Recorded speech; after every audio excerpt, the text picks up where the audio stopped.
అయితే ఇప్పుడు ఈ మాలంతా బియ్యం బస్తలేసి పంపాడా?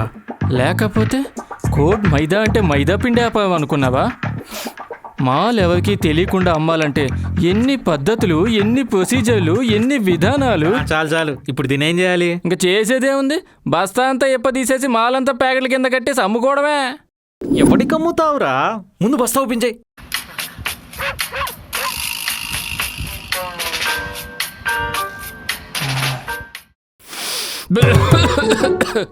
ఘాటుకుందా? మైదా పిండి ముక్కులోకి వెళ్తే మండదా? మైదానా? ఉంగులొంగులంబో కోడ్ మైదా. రే ఏమంటున్నారా? కోడ్ మైదా అంటే నిజంగానే మైదా పిండి వ్యాపారమేనంటవా? అయితే డబ్బులన్నీ ఇచ్చేసి మైదా పిండి కొన్నావా?